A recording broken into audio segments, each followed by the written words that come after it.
terlintas di kepala kamu ketika mendengar kata Bumi Tabalan Rea Permai atau BTP? Ya, tidak salah jika perumahan nasional di Makassar itu disebut sebagai surganya kuliner. Bagaimana tidak, hampir tiap sudut penjual makanan bisa dijumpai di perumahan ini. Salah satunya adalah kedai Pak Bur di Jalan Poros BTP Blok M9 nomor 18. Kedai Pak Bur menyajikan berbagai makanan khas Sulawesi, di antaranya bubur Manado yang menjadi pilihan utama. Bubur Manado ala kedai Pak Bur berbeda dari kota asalnya Manado, Sulawesi Utara. Kedai Pak Bur menyajikan kuliner yang terbuat dari beras dan sayuran tersebut sesuai lidah warga Makassar. Tekstur bubur Manado ala kedai Pak Bur lebih lembut dan fresh karena baru dibuat saat ada yang pesan. Kuliner yang cocok dijadikan sarapan ini sudah dilengkapi dengan ikan asin dan juga teri. Owner kedai Pak Bur, Afdal Rauf, mengatakan sebagai pelengkap pihaknya juga menyediakan jeruk nipis. Katanya memang warga Makassar tak bisa lepas dari yang namanya jeruk.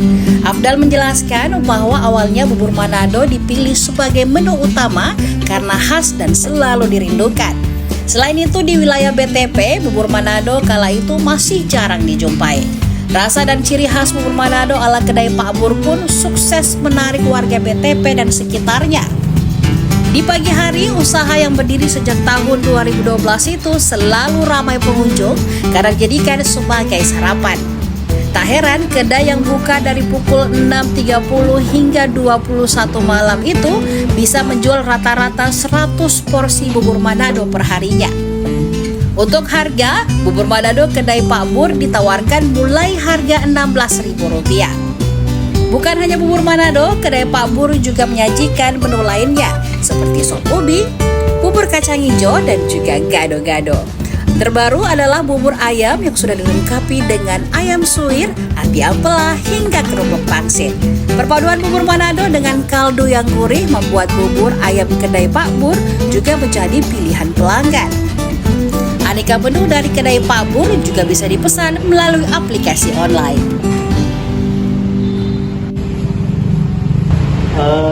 Idenya sih sebenarnya dadakan. Justru yang rencana awalnya itu adalah bisnis ayam bakar. Yang kurang lebih seminggu mau launching ayam bakar, tiba-tiba ada muncul inisiatif dari teman dan keluarga. Bagaimana kalau jualan bubur Manado waktu itu. Nah, itulah tiba-tiba beralih yang tadinya justru saya belajarnya ayam bakar sampai ke Kediri, Gersik, pulang kurang lebih seminggu mau launching, berubah menjadi bubur Manado. Yeah. Nah, awalnya memang secara basic saya tidak tahu cara masak bubur Manado, jadi lebih banyak belajar waktu itu dari YouTube, kemudian digabung sama informasi dari teman-teman atau dari customer yang memberikan masukan. Tanya sih lebih ke sifatnya umum aja, maksudnya karena biasanya karena tidak ada produk yang sama waktu itu ya.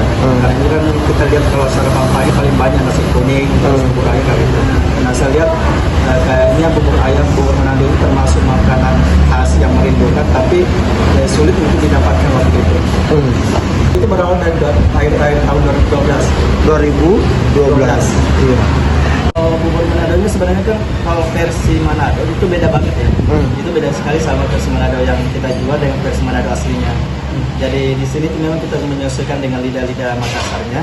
Dan biasanya kalau makan itu selalu mau pakai jeruk nipis, mau pakai kecap. Kalau sini kan sebenarnya mereka tidak pakai. Justru aslinya itu pakai daun jedi dan sebagainya. Nah kita di sini karena daun jedi itu termasuk sayuran yang sulit didapat, jadi kita pakai lebih compare ke sayuran yang umumnya kita makan, kayak kangkung kayak gitu. Kalau alasan utama kenapa kita masih bertahan dengan konsep sekarang, secara data sebenarnya lupa ya, tapi gini, kita ingin di saat-saat kesulitan sekarang untuk mendapatkan pekerjaan, kita menganggap bahwa bisnis itu alternatif paling simpel untuk saat ini dilakukan, termasuk bagi wira swasta dan sebagainya. Nah, karena basic saya merasa nyaman dengan kuliner, mungkin itu yang mengantarkan saya lebih pilih ke bisnis kuliner waktu itu. Dulu kan sebenarnya sebelum bisnis kuliner justru saya punya bisnis di bidang teknik, produksi mesin parut kelapa. Ya, kemudian yang saya anggap dulu pokok sebagai bisnis pokoknya adalah bisnis kelapa, parut kelapa, tapi karena ketika basic saya memang senang di kuliner, justru bisnis yang di bidang teknik itu saya lepas, kemudian fokus di pada pabur ini. Nah, kalau kenapa kita bertahan sampai sekarang itu lebih ke keinginan kita untuk bebas secara finansial saja, dan terus kita bisa bermanfaat untuk banyak orang karena bisa mempekerjakan. Download Tribun X sekarang, menghadirkan lokal menjadi Indonesia.